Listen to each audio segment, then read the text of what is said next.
Welcome to Watch the Bookerman and to the beginning of this TNA 2010 series. Paul Heyman is officially at the helm of the promotion, and first things first, this game wouldn't be possible without Steesh07's 2010 January mod, currently in beta but available on the Grey Dog software forums. I'll link that in the description below. But this is the time in reality when Hulk Hogan and Eric Bischoff took over the promotion. In this alternative timeline, however, Paul Heyman has taken the creative reins of TNA Wrestling and he has set about implementing his vision. This is largely based on, he did some interviews in 2010 about the negotiations he'd had with TNA and what he'd proposed to them that he wanted to do with the company. He talked about wanting to push a youth movement in TNA and famously was quoted saying that if you're over 40 he would cut your head off. So I'm basing my booking in a way, obviously it's not going to be an accurate representation, I'm no Paul Heyman, but we're going to try and promote the young wrestlers. Obviously, everybody knows how talented of a roster TNA had, so I'm so happy to get a game where we've got some of these guys like AJ Styles, Samoa Joe, even Kurt Angle, who is actually over 40, but definitely fits in the mould of that one veteran that he said that he'd have. And it's such a great roster. I mean, if you just look through the champions, you've got Eric Young as the global champion, ODB, Sarita and Taylor Wilde. We've got AJ Styles as the world champion, Chris Sabin and Alex Shelley as the tag team champions, and we've got Amazing Red as the X Division champion. You may notice there that ODB and Chris Sabin hold titles that they didn't actually have in real life at this time, but that's because on TEW 2016 I actually booked a bit of this save 2 months. It was the prelude, the prequel, the precursor to Paul Heyman coming into the promotion, and it was about setting things in motion to get things in the right places that we wanted for this show, which is January the 7th 2010, not January the 4th like Hulk Hogan and Eric Bischoff debuted, because I've got no intention of going up against Monday Night Raw. It's a battle and a war that we're going to lose. Of course I have the hindsight to know that. I want us to build our own fan base on our own night. There's no reason really to try and restart a Monday Night Wars here. Like I said, in those 2 months that I booked, ODB retained the title at Final Resolution, where in reality she had been defeated by Tara, and the tag team champions Alex Shelley and Chris Sabin won the titles for the first time, also at Final Resolution.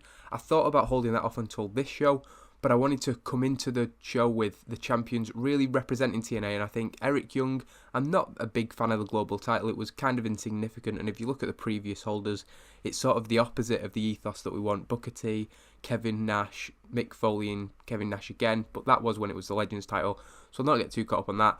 But I just think the tag team titles, the Knockouts tag team titles, the world title, the X Division title, I think they're all held by people who exemplify what we want from each of those divisions. ODB, not an ex-WWE diva, who at this time, that was obviously pretty much all WWE were pushing in the women's division. You've got a great young tag team and Amazing Red, who exemplifies the X Division, and then Mr. TNA, AJ Styles as the world champion. Done quite a lot of talking there. I didn't want to go through the roster yet. I'll probably do that on an episode after, because I want to get into this first show. We are from the TNA Impact Zone, of course, live 3-hour special on a Thursday night. It is January the 7th, 2010, and the Paul Heyman era officially begins. And the first segment sees Taz introduce the 3-hour live special on Spike TV, but he welcomes a new broadcast colleague to the booth. This is the first change that I've made. I don't necessarily think it's going to be the most popular decision, because I, like a lot of people, think Mike Tenay was a really great announcer for TNA. There from day one, the voice of TNA really. But on the other hand, we continue to have this fresh coat of paint. We want a fresh, younger face in the commentary booth, as well as throughout the rest of the promotion. So we've gone with Mauro Ranallo joining Taz. He wasn't really much of a wrestling announcer at this time. He'd done some stuff in Stampede, and I don't know if he'd done other bits and pieces. He was more known for his MMA. I think Strike Force is where he'd worked around this time. But I think Paul Heyman's MMA links, he will have been aware of Mauro Ranallo. Mauro Ranallo says that he is delighted to be on board with the young, hungry, aggressive alternative. This is total non-stop action, and that last word is why we're all here. That's what it's all about. Action, and we're wasting no time tonight, going straight into the opening match, a huge match between Kurt Angle and Desmond Wolfe. And the storyline going into this, again, like I said, I booked that 2 months, which is available in the description, a link to that series, but I wouldn't say it's essential viewing watching those 2 months, because I will explain everything. Like with this storyline, in reality, Kurt Angle defeated Desmond Wolfe 2 straight times after their first meeting. However, the way I did it, at Turning Point, Desmond Wolfe defeated Kurt Angle again, and we built in the storyline that essentially Kurt Angle would not be able to move on if he couldn't beat Desmond Wolfe. That led to a number 1 contendership 3 Degrees of Pain match at Final Resolution, with Desmond Wolfe only agreeing to the match if Kurt Angle put his career on the line. Angle agreed to that and lost the first fall, but got 2 straight falls to win the match inside the steel cage, and we send them to go out and have their match. They have got good chemistry. I think they worked really well together. It was a shame that it was only really a short program and they never got the chance to revisit it in TNA down the line. Obviously things happened with Desmond Wolfe that caused him eventually to retire. I don't know the ins and outs of that, but this is just them going out, putting on their match, because I don't think there's anybody in WWE at this time. I may be forgetting somebody who can go out and put on the intense, hard-hitting match that they have. It became more of a staple in later years, but at this point, I think that this is a unique thing that you'll be seeing on national television. Desmond Wolfe and Kurt Angle just beating the crap out of each other as much as they can. 20 minutes, long match, lots of false finishes. TNA at this time, on TV you were expecting 2 or 3 minute matches and literally 7 or 8 matches throughout the course of a 2-hour show. We're letting this match have as much time as it needs, back and forth action, but the cornerstone of the company, Kurt Angle, gets the victory over the recent arrival with an angle slam from the top rope. It gets a 74 rating, which might seem a little low for a Desmond Wolfe versus Kurt Angle match. For some reason I'm expecting a little bit more, but Kurt Angle with an 88 is an excellent performance, and if we can build on that, we have got one of the best wrestlers in the world on our hands, which we already knew. Desmond Wolfe a 70, which is a fair rating, I think. He's not that over, he's not that well known, he's not as established on the national scene as Kurt Angle is, but he's talented in ring and would put in a good performance. The match deserving better commentary and announcing is a bit of a concern. Maybe I have made the wrong decision there, binning off Mike Tenay purely on a in-game reason. Would that have improved the match too much? I'm not sure. It got the crowd hotter, pretty good chemistry and lifted the match, but yeah, the top rope angle slam enough to end the match in a very, very big way. And actually, as Kurt Angle begins to celebrate, obviously this is a huge win for him. His number 1 contendership was actually on the line in that match. If he'd have lost, Desmond Wolfe would have been the one to face AJ Styles or Bobby Lashley at Genesis. But we cut away from any potential Kurt Angle celebrations to go straight into a video package which promotes the roster that has been assembled in TNA. It once again puts over the young, hungry branding that we've been pushing and features the likes of AJ Styles, Samoa Joe, Daniels, the Motor City Machine Guns, Beer Money, Amazing Red, other clips from other guys in the company, Suicide, Jay Lethal, Black Machismo, all the young talent, the TNA Originals. None of the veteran figures are in the package, which is particularly newsworthy as Kurt Angle remains in the ring following his victory. And we come back to the ring after the segment and Kurt's watching the screen and he's got a sort of knowing look on his face about the fact that this video package is ongoing and he's not involved in it. Usually I'd start with a video package like that, but I wanted to just go straight into a match first. And I think Kurt Angle v Desmond Wolfe, if you're trying to lay out a new vision and a new in-ring style, that's pretty much perfect as far as I'm concerned. But Kurt is joined by Lauren Brooke and she asks him about his victory in the first match of this new era, and Angle is still looking at the big screen. He's got his hands on his hips. He looks a little bit put off. He's put on the spot by the question because obviously we've just seen a video package that seems to indicate that he'll be pushed to the side, but he ignores the question, says he sees what's happening here. Paul wants to invest in future, that's all we've heard for the last 2 months. But Kurt Angle isn't going anywhere. They might have put a bunch of other guys out to pasture and they can promote and build up whoever they want, but he is the linchpin of this roster and he tells Paul to build them up and he is going to knock them down. There is nobody in this company who is going to take Kurt Angle's spot. And as Kurt leaves in a bit of a huff, obviously Paul has already got under his skin. Maybe that is a deliberate ploy from Heyman to try and bring something else out of him, but Wolfe snatches the microphone from Lauren Brooke and he says that he isn't going to stop until he's got the World Heavyweight title, and this defeat doesn't mean anything. There is nobody in this ring, there's not a person in the back, and there's not a single fan in this building. There is nobody watching this show at home that can stop him.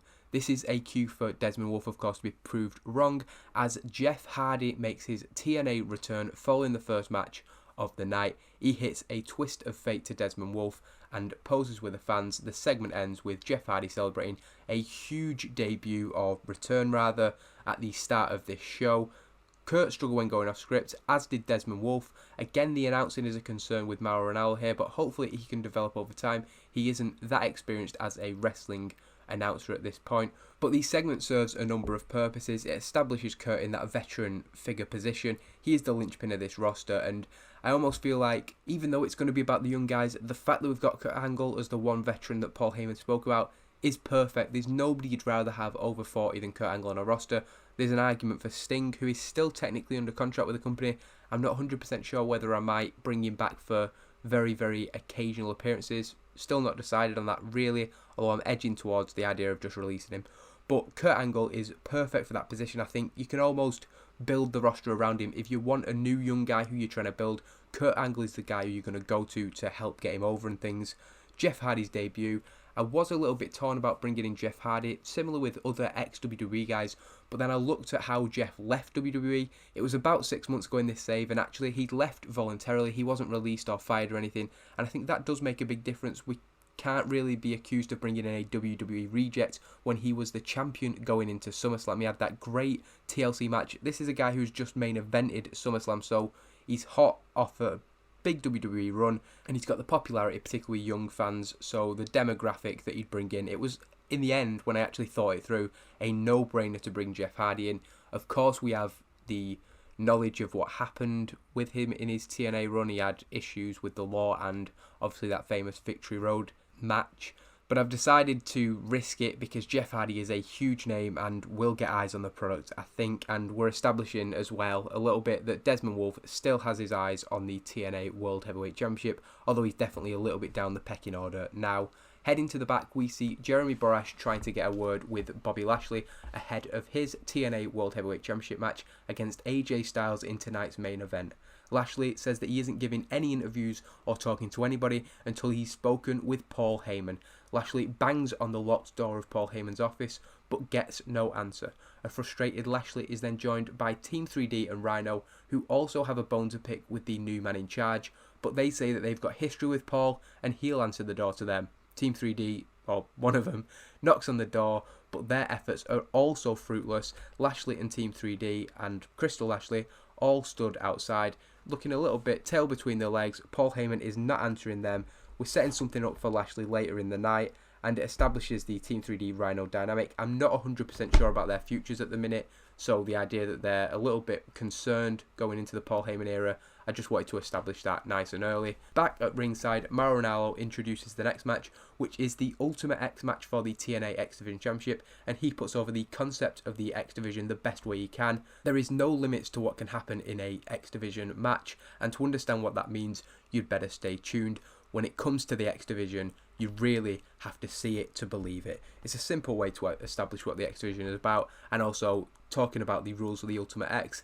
If it is people who are new to the company, they probably won't have seen a match with overhead wires before, so it's again hopefully a new hook to see. We've kept the six-sided ring, we've kind of trying to promote new talent, although we have brought in Jeff Hardy, we've seen Lashley and Kurt Angle already on the night, so debatable there, but this is definitely a TNA original match. The Ultimate X gets a 49 rating. There's some good performances in there, however. Suicide particularly, which is Frankie Kazarian under the mask, of course. Homicide, Machismo and Amazing Red doing okay, but it is Amazing Red who makes the first defense of his X Division title. That's not accurate, but he unhooks the title. During the match, we get a stunt bump from Suicide, whatever that entails. Of course, in real life, Frankie Kazarian did some crazy spots in Ultimate X matches. I'd look up Frankie Kazarian Ultimate X because he is one of the guys, along with Christopher Daniels, I'd say, and obviously a few other guys who really put everything into this type of match, and they are an entertaining match. It's only got a 49, but I'm okay with that. We can build up the X Division guys further, but Amazing Red is a brilliant X Division champion as far as I'm concerned. Don West was previously his manager in late 2009. We've dropped that because I think of anybody on the roster, Don West, he was good at his job, but he's definitely not fitting this new image that we're going for. And we head to the back with Jeff Hardy being interviewed by Lauren Brooke, who wants to get his first words following his return to TNA. Jeff Hardy puts over that he is back in the company, and being back in front of the fans is so great.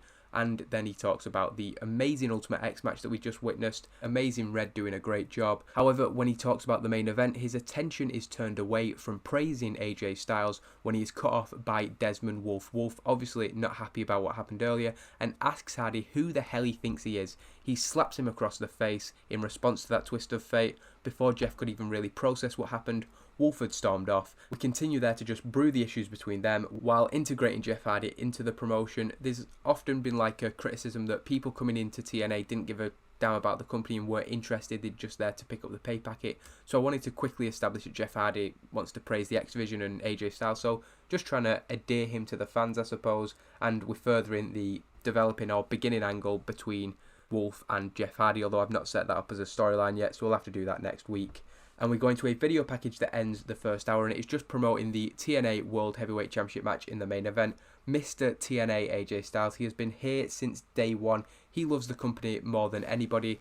The very first show, the very first match AJ Styles was in, he lost to the Flying Elvises, but we don't mention that, against Bobby Lashley, who has only been here for 6 or 7 months, but is a one-man wrecking crew who is here for one thing. He wants to make, well, 2 things. He wants to make money, but he also wants to win fights and win the TNA World Heavyweight Championship. That's actually 3 things, but the package continues to promote the main event. AJ Styles is the guy who, more than anybody, represents this new TNA, but Bobby Lashley is undefeated, unpinned, unsubmitted since he came to TNA. Going into the second hour, we get a little bit of the commentators talking about the fact we've got a tag team championship match up next, which leads into a Beer Money interview in the back. They confirm that they have swapped their Feast or Fired case. They are interviewed about that. At Final Resolution, James Storm unhooked one of the cases and won the X Division title, but offered the tag team title case holder Consequences Creed the opportunity to swap. Creed was initially reluctant and refused, but Jay Lethal said that he knew that Creed's dream was to be a X Division champion and he didn't want to hold him back. They could have won the tag team titles, and Storm confirms that they now have the tag team title shot briefcase in their possession and they can use that at any time. However, they've got a hell of a lot of respect for the Motor City Machine Guns, not so much for British Invasion, and they promise that when they take the title shot, Shelley and Sabin will know well in advance. And that's the first introduction of the Feast or Fire to storyline. I'm not that big of a fan of it. I think having 3 cases active is overkill, and it does just come across as a Money in the Bank light, which is why hopefully you'll never hear me use the term cash in to describe this Feast or Fire match being evoked. While I may not use it again, it does help potentially establish characters, of course. If Beer Money go out and attack Motor City Machine Guns after this match, it shows that they're men of poor moral fibre, whereas if they pre-announce, it shows them to have integrity, so it can easily and quickly set up faces and heels. So that is one good side to it, and that is a decent promo from Beer Money. Obviously, 2 of the guys who we're going to try and build around them and Motor City Machine Guns, to me, are the cornerstones of this tag team division, the guys that we're going to build other teams off. Of course we have to build them up at the same time because they're probably not as over as they became throughout the course of their TNA careers. They've been here obviously a few years now, but we get a video package which shouldn't actually promote Motor City Machine Guns v Beer Money. It should be the British Invasion, because it's showing us that at Final Resolution, Motor City Machine Guns, unlike in reality, were able to defeat British Invasion, and we put over what a huge moment that was for them. The first time that they had held those titles in TNA, the first time that they'd been World Tag Team Champions. And we go into 2010 with who were probably my favourite tag team at this time holding their titles, well, maybe other than a team who I've got shortlisted and who could be coming in shortly, so keep an eye out for that. But Motor City Machine Guns were definitely up there, and throughout 2010 they had some excellent matches, so they're definitely going to be a huge part of the company going forward. And it probably comes to no surprise, having heard all that praise from, that Alex Shelley and Chris Sabin pick up the victory, retaining the tag team titles. And while I do think British Invasion have a position to play in this division, they are more a mid-card team, I'd say. Brutus Magnus is very, very young and raw at this point in his career, and Doug Williams I was a big fan of, but I don't think he has the spectacular eye-catching moveset of a Motor City Machine Guns, who I really see as being the jewel in the crown of this division. So essentially the match, 11 minutes 31, good performances from the Motor City Machine Guns, is a showcase of these 2 guys. It's all about getting all of the Motor City Machine Guns stuff in, and like I said, a showcase of them, and they celebrate in the ring 41. So it is overness segments that are probably going to hurt us more than anything because the guys aren't that well known. But again, it's going to be fun to see if Alex Shelley and Chris Sabin can become popular and really, really over in the US, and that is essentially the aim of this save. We then go into the backstage area again, I think, and Bobby Lashley, Team 3D are still there, but Desmond Wolfe is the latest member of the roster to demand to speak to the new man in charge.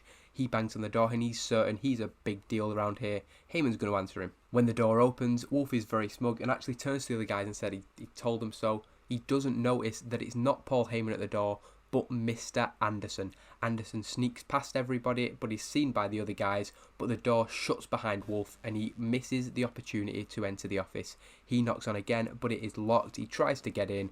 Heyman hasn't spoken to anybody on the TNA roster so far, but it does appear that Mr. Anderson has been in talks with the new man in charge. Obviously the implication there is that Anderson may be signing with a company, or considering he's here, he probably already has, but it's a sort of surprising, understated introduction for Mr. Anderson, I thought. In reality, he was the mystery opponent for Abyss at TNA Genesis 2010, but I thought setting up and establishing his relationship with Paul Heyman, he credits Paul Heyman with a lot of his ideas from when he went to WWE. I, again, wasn't 100% sure about signing, but then I knew that there was some link, and I think Mr. Anderson is somebody who had a bit of a bone to pick, an axe to grind at this time, and I think he cut some good promos, and he did do some good stuff as a character in TNA, got pretty over, so I decided it was better to bring him in, and we're continuing to put over the disgruntlement of some of the members of the roster. Paul Heyman's here, but he has not spoken to anybody yet. Why that is, we will find out during the course of the night. Before the first Knockouts match that we're going to see, we get a video package which sets out the more prominent role that women's wrestling takes in TNA. At this time, WWE, it is very much a afterthought, and in the midst of the Divas era, which was a very long era. Looking back at some of the significant moments in TNA history involving the Knockouts, we focus on ODB, Tara and others. We also show that first ever victory Gail Kim had at Bound for Glory 2007. The video package puts over that this is the best women's division ever assembled, and is pretty good of a segment which shows again how over the women are. Unfortunately, it loses heat to the Knockouts title storyline that we already had going, because it involves both Tara and ODB. Obviously Awesome Kong, a key figure in TNA, and Tara, ODB, Amazing Kong, maybe Tara less so, really illustrate the difference between WWE and TNA's women's division at this time. Awesome Kong in particular is somebody who can potentially, I think, be a draw. She's really an attraction and very, very different to anybody else you'll see, which, again, not wanting to comment too much on what TNA did in reality at this time, but letting her go and the way it went down really was not a good thing, because she could have been a driving force behind that women's division. But we get the Knockouts tag team titles, Taylor Wilde and Sarita, defending against Awesome Kong and Hamada, and they actually win the titles, Awesome Kong and Hamada. It is their first televised match together. However, they had been working on house shows in reality, but we also want to put over that this is a first time team in the eyes of the fans, and it is a shock win for them, really. 10 minutes and 14, Awesome Kong pinning Taylor Wilde with a sit-out powerbomb. Awesome Kong and Hamada are the new TNA Knockouts champions. So it gives us a title change, which is like the big pop on the first show, and it sets up pretty much an unstoppable team. You look at Awesome Kong on her own, she looks unstoppable as it is, but then the ability that Hamada shows during the match, it sets up an unstoppable team and injects a bit of life into the division. I think we're going to build the division around Awesome Kong and Hamada. We definitely need more teams, so I will be on the lookout for some new Knockouts to sign. And after the match, we see there's an understanding between the two. They're not necessarily friends. They've not come together because they had a common enemy or anything. It was actually that Hamada beat Sarita and Taylor Wilde and then proposed to Awesome Kong that they go for the titles. Kong agreed, and they're sort of in a tag team just on their interest in becoming the champions and not on any personal friendship. So we'll see how that develops as we cut to the back to three women who are very close friends, the Beautiful People. We get them on screen for tonight's show, just reacting in an over-the-top manner to the replay of Awesome Kong and Hamada winning the Knockouts tag team titles. Velvet Sky and Madison Rayne put over the fear factor of the newly formed team. They're trying to hide it, but it's clear that these two are a scary proposition for the other women in the Knockouts division, while Lacey Von Erich bounces around in the background. She's overly scared, very, very concerned, but it's a good segment involving them. Velvet Sky worked the crowd well. Madison Rayne did not do well without a script to follow, and Lacey Von Erich was rated on her sex appeal. At this time, the Beautiful People were a big part of TNA, and obviously they appeal certainly to a particular demographic that we're aiming for. They're a big part of the company, and we just wanted them on screen because I think at the time, maybe some people who are tuning in aren't looking for serious competitors in women's wrestling. Not that Velvet Sky and Madison Rayne didn't have careers of their own, but there was a sex appeal that was a big part of their characters. Obviously, their entrance that they did, a lot of the things that they did were about their looks, so we're not going to sort of push that to the side. That is going to be a part of their characters and part of their storylines going forward. So we just wanted to establish that the Beautiful People are on the roster, and I'm pretty sure I remember reading that they were very, very popular at this time in terms of viewing figures on Spike. So yeah, obviously they have an appeal. There is then a vignette filmed previously in the week outside the building with the Pope D'Angelo De Niro, and he's in the streets and he's basically the rich guy giving back to his community. He solidifies his recent face turn in a way. If this was done in 2020, people would be saying, why is he filming himself? Which may be a fair point, because D'Angelo De Niro is walking through the streets of Harlem, the place where he grew up, and he is handing out money to passers-by. So you can take that either way, I think. I think you could see it as a guy doing a really good thing for his community, but also that it's a bit of a show-offy thing. So I'm not 100% sure whether that does put him over as a face, but D'Angelo De Niro finishes up by saying that these were the streets that made him, and it's time that he gave back. So we do try and end it on a positive note. Pope D'Angelo De Niro obviously will have excellent entertainment skills in this mod, I've got no doubt about that. He was very, very much in his stride at this point in his TNA career, and again, he was somebody who a little bit lost his way, but it's a 66 rating for the segment, so a good start for a Pope D'Angelo De Niro segment. As we go into the entrance before the fifth match of the night, Daniels cuts a promo during his entrance, bringing fans up to speed with his recent actions. This is another place where we've deviated from reality. I didn't want to do the mystery attacker angle on the start of Paul Heyman's era. I wanted to get it out of the way, so I was going to bring Tomko in and use him in the 2 months that I had on the previous save, but I actually quite enjoyed booking him and decided to go with him as Daniels heavy. Daniels was behind the attacks from Tomko. Tomko revealed as the mystery attacker, but Daniels was controlling him, and he says that now he can openly admit to working with Tomko. They are an unstoppable force. Daniels runs down the likes of AJ Styles and Samoa Joe, who have been given everything while taking food off of other people's plates, and he says that this new era is the time for change in TNA. That will begin with his victory over Samoa Joe, somebody who's been in a heated rivalry with in those 2 months that I've booked. Daniels doing superb without a script. I rated Tomko on Menace, but it's not actually that good of a segment. I'll see if we've got any sort of negative notes. Tomko's got an awful gimmick which didn't help, but Daniels did a good job. D'Lo did a good job of, so it's just the fact that I think Daniels isn't that over, but it's an okay segment. It leads us into Samoa Joe's first appearance, and of course, Joe is another guy who is going to be a cornerstone of this company. Daniels too, but he is a little bit older and not quite as intimidating and not quite a striking figure as Samoa Joe is. Obviously, Joe is somebody who has got a very, very unique build and in-ring style. One of the best all-round wrestlers that there was in the world at this time. It's actually Daniels who does better in the match. He gets a 76 compared to Joe's 70, and it's a little bit underwhelming of a performance, but Joe was off his game tonight, despite the chemistry. The announcing let the side down, and Daniels and Tomko are an awkward pairing. I wonder if any of my booking notes were hurt. So it was just the guys holding back. So maybe if we are building to them having a pay-per-view match down the line, so hopefully that can be an improvement on this. And Joe stands tall in the ring. We've put him over, of course, overcoming the odds with Tomko at ringside and just being a general badass. It's over 10 minutes, so it's not a squash on Daniels or anything, but there are questions over Daniels and Tomko's alliance, particularly now that they don't have great chemistry, so it might be something that we do move away from. But after the last match of the second hour, Samoa Joe holds up the briefcase, reminding us that while there is a TNA World Heavyweight Championship later tonight, he has the World Heavyweight title shot at any time. It again establishes the second of the case holders. Obviously, we know Consequences Creed holds the other, but it puts a little bit of a cloud over the main event. Another talking point, the fact that potentially neither Bobby Lashley nor AJ Styles could be walking out with this title tonight, and it could be Samoa Joe. We then get a little segment at the end of the first hour. It's just 1 minute, and we see that the group of wrestlers outside has grown once again outside Paul Heyman's office, and the unrest looks close to boiling over. Thankfully, Paul Heyman comes out, the door finally opens, and he makes his first appearance on TNA television. Everybody speaks at once, and this makes it impossible for Heyman to address any one issue. As a result, the second hour of the show ends with Paul Heyman heading towards the curtain. He's going to address everybody at once, since he can't deal with all these guys' individual issues. He debuts an extreme announcer gimmick. I might rename that and not actually change it, because I'm not happy with that as his gimmick, because obviously he's not even going to be the announcer.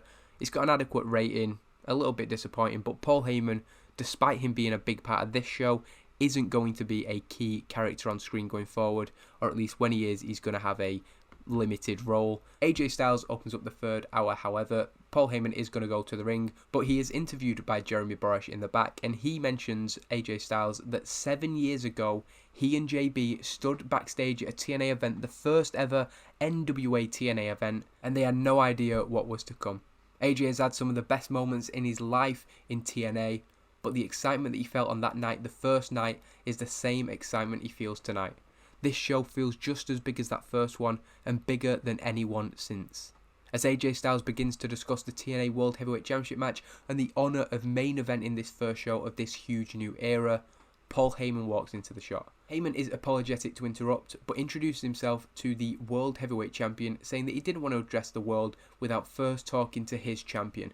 AJ Styles is impressed by Heyman introducing himself to him, and Heyman then continues on his way. Styles even more fired up for this main event after the interaction. So again, it's kind of putting over the Paul Heyman being a bit of a people person. He can motivate his talent very well, and just a small interaction with AJ Styles, showing him that he is important, fires him up for the main event, and hopefully he can match that storyline development with a good performance in the main event. It puts over the importance of AJ Styles and his place in TNA history. Again, while obviously a lot of people know about AJ Styles, we do want to try and bring in people who haven't watched TNA. Obviously, there's been a heavy marketing with Spike, just like there was in reality with Hulk Hogan. We don't necessarily have the mainstream name of that, but Paul Heyman, of course, can talk, whatever the word is, sell ice to the...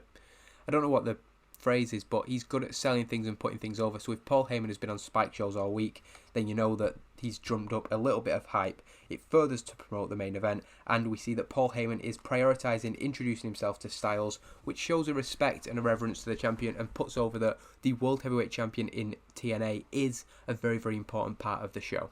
We then get Paul Heyman's entrance, and he cuts a promo laying out his vision of TNA. Who better to explain it? We've put all the video packages out, but who can put that across better than Paul Heyman? He reiterates the young, hungry, aggressive alternative mantra, a diverse roster, men and women, all different cultures represented, and he looks to get viewers on board with the idea of how much this roster can grow. He says from week to week, viewers are going to see the likes of Amazing Red, Samoa Joe, Beer Money and the Machine Guns get better and better and better. They're not going to want to miss the birth of the next generation of pro wrestling megastars.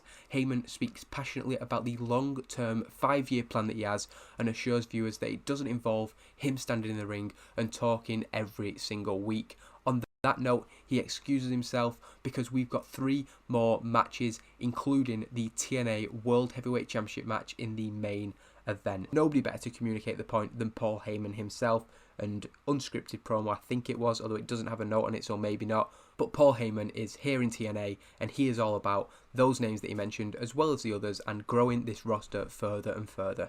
Returning from the break, we get a promo from Eric Young, which is a little bit disappointing, not doing well without a script. Eric Young and the World Elite are in the ring, with EY cutting a promo on his group's disdain for the United States. The World Elite were an anti-US stable. He is a citizen of the earth, and that is why he is the greatest global champion of all time. His anti-American tirade is eventually cut off when Abyss comes out from the back. He's from parts unknown, so Eric Young's stipulation that nobody from the US can fight him isn't broken by Abyss coming out, but nonetheless EY sends out World Elite to take him down. The monster quickly and easily takes out Sheikh Abdul Bashir and Kiyoshi, both of them of course hurt from their match earlier in the Ultimate X. They went through a grueling high spots based match, so of course it's going to take a lot out of them.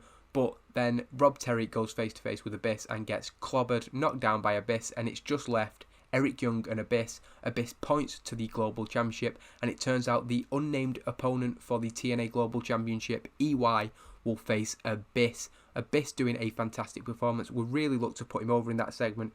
A monstrous impact for Abyss, who I feel really needs a clean slate. I watched some of the segments he was in.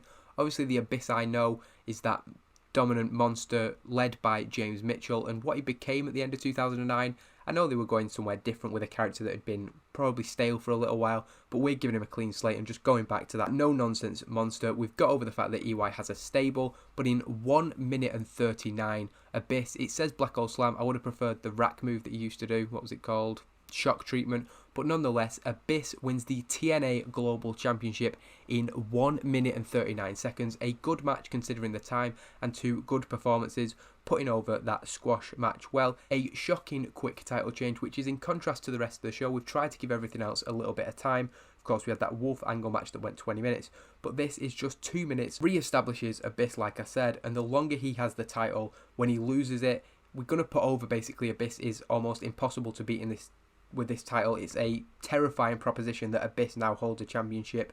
It was at the expense of the World Elite and Eric Young.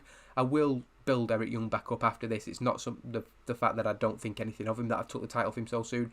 It's more that I think that with Abyss taking the title, you can then build somebody up, and then the person who beats this seemingly unstoppable Abyss for the title is going to be put over and is going to be sort of a made man, or hopefully that's the plan. The commentators reiterate that as Abyss stands tall with the championship in his hands, and we go to the back, a interview with Consequences Creed, who is talking about the Feast or Fired briefcase that he holds, and the fact that he traded the tag team title shot for the X-Treme title shot, and admits that he wants to thank Jay Lethal for his understanding, because he's always wanted to be the X Division champion, that is true, but he's actually stopped by Black Machismo, who says that Paul Heyman has requested to see them.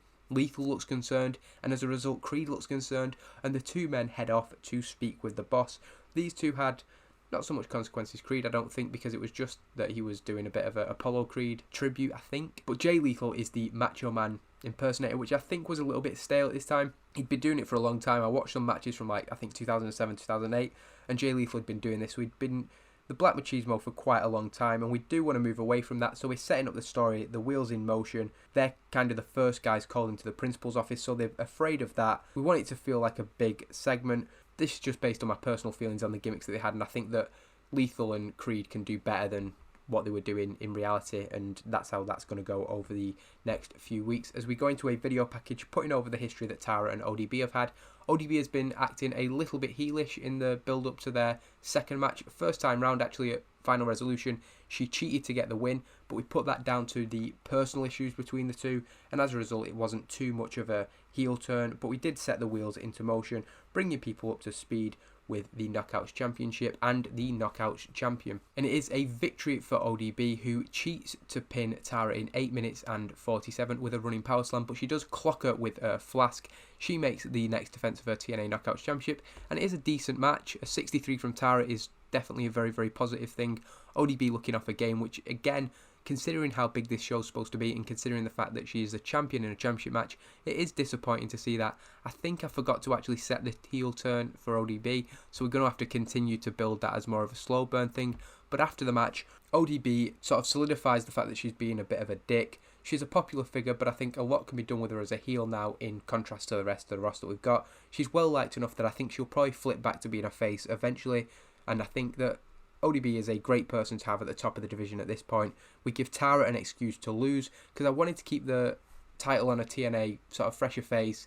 Tara, of course, has, if you're not a TNA fan and we're trying to draw in people from elsewhere, seeing maybe Victoria win the title just makes you think, oh, a WWE person's got a title. So keep ODB as the champion. And after the match, she blows off a potential interview with Lauren Brooke. We set up a new attitude, and she takes a swig from her hip flask. We're again putting over that she likes to drink. She's a very, very unique character, I think. There's not been too many female characters like this over the years, so definitely somebody who I think can catch fire and get over. But we go then straight into the main event. Obviously there's a commercial break or whatever, but we go into AJ Styles versus Bobby Lashley, and in 15 minutes 27 it was a steal the show match, and it did do a good job. A 75 I'm happy with for the main event. It should definitely mean that the show increased our popularity. Lashley with a 67, which is probably fair. He wasn't as well rounded as he is now. AJ Styles getting a 76 rating and hitting a springboard 450 splash to defeat Bobby Lashley. AJ Styles makes the first defense. Again, I don't think that's accurate. I'm a little bit annoyed that I didn't set the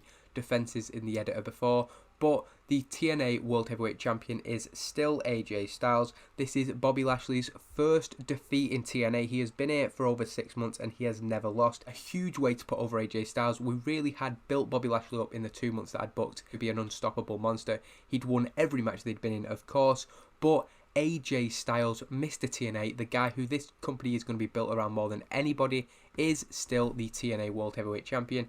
And we head to the top of the ramp. Jeremy Borash wanting to speak to the winner of the first main event of the new era, the TNA World Heavyweight Champion AJ Styles. And AJ Styles has had a lot taken out of him. He's trying to get his breath back before he speaks. When Bobby Lashley storms up the ramp, he seemingly recovered better than AJ Styles, showing just how much Lashley had taken out of him. And he's angry and grabs the microphone from JB. He says, "You want a soundbite to end the show, JB? Well, since Paul Heyman won't speak to me, how's this? I quit." Bobby Lashley then forcefully returns the microphone to Jeremy Borash. He's in shock, but as AJ Styles tries to get the promo back on track, Samoa Joe comes out. Now there was more text in this, but I can see that I can't scroll anymore. So what happens is Samoa Joe comes out with his Feast or Fired briefcase. He tells AJ Styles to ignore that quitting crybaby Bobby Lashley. He's the only guy he needs to worry about. You and Kurt might be going face to face at Genesis, but you're looking at the next World Heavyweight Champion. So the show ends with AJ Styles and Samoa Joe, two of the TNA Originals, two guys who put over this new style better than anybody in this heavyweight division. AJ Styles, Samoa Joe, face to face to end my first TNA Impact. The world title storyline advancing. Bobby Lashley not improvising very well, but Joe doing a good job. Again, as has been common throughout the night, the segment deserving better announcing. I'm not sure what Mauro's attributes are in the game, but disappointing that he is letting the side down a little bit. Kiyoshi slightly overused, but other than that, a very, very successful show. Increased our popularity in 31 regions, and it is a long one, but a overall rating of a 68 is good. I'm happy with that. 1,400 people in the Impact Zone. I'm just going to have a look at what happens after the show, and I've got a couple of questions that I do want to ask. The first, I'll say while it's loading actually, Rob Van Dam is available. He came in March in reality, and he's actually been offered a contract by the WWE on this. Kurt Angle's not a fan of Rob Terry, that's fair enough. The viewing figure, 1.121, so that's probably quite accurate to what they were getting in real life, so that's good to see, but we would have, of course, hoped for a little bit of a bump for the 3-hour live special. The thing I was going to say was, Rob Van Dam is available at this time. He doesn't have a photo, but he can negotiate with us. Samoa Joe likes him. He doesn't have any other friends in the company, but we see a rival offer. WWE have offered him a 3-year deal on $63,000 a month, and he is 39 years old, so I'm not 100% sure about bringing him in. I wasn't convinced at first either, but they're giving him bonuses. They're paying for his travel, no. But it's a very, very good offer, and I don't think we're going to match it. So I was torn on bringing Rob Van Dam in, because I do think at the time, again, when I think about Rob Van Dam now, it doesn't enthuse me. But at the time when he came in, I was so excited to see him. He was one of my favourite wrestlers, so I did think that maybe bringing him in was the right idea. But he is 39. If we offered him a 3-year deal, tried to match WWE, we would end up basically with a guy at 42 when we've said we don't want to build up guys over 40. So I think at this time we're going to have to let him go. The other person who I am thinking about bringing in is Roderick Strong. I've set Ring of Honor contracts quite a few people who only had handshake agreements in the mod to having written deals, just so that the likes of Tyler Black, El Generico, Castagnoli, Chris Hero can't be signed away at the very, very start of the game, because I do want there to be some sort of development of who I bring in over the weeks. But Roderick Strong was, as far as I'm aware, I've just looked up most of these guys, and he actually signed a new contract with Ring of Honor in February 2010, or that's when it was announced. So potentially he is available, but is in talks. He's not yet been offered a deal by Ring of Honor actually, so I'm wondering whether Roderick Strong should be brought in. I've brought in obviously Jeff Hardy and Mr. Anderson already. There's 3 or 4 other people who I want to bring in. Do I bring in Roderick Strong as one of my first signings? I think he could be a great addition. He's 26 years old, obviously went on to big things in WWE in the next decade. Roderick Strong is available and is somebody who I'm considering signing. And I might do one of them polls in the corner you can do. I've never done one before, so I don't know how to do it. But I might put Rob Van Dam, Roderick Strong, both or neither. And I'd like to know who people would like to see. This is a very, very long episode. I don't expect to do anything this long in the future. I'm probably going to look through the roster a little bit on the second episode, which might add to that. But we're back to 2 hours. We're on Thursday nights, but we're just doing a 2-hour show from now on. So it's going to be much less long than this, but I was just wanting to introduce and put everything over, explain everything to the best of my abilities, and I've gone as in-depth as I can, I think, in this TNA 2010. Paul Heyman has arrived in the company, and hopefully we can build to this Genesis pay-per-view with a good go-home show next week, and that first pay-per-view I think is a big, big landmark night in this build. If we can put out a great pay-per-view and put over the excellent roster that we have, I'm going to be very, very happy. And we begin our journey now of building the young, hungry, aggressive alternative to the WWE.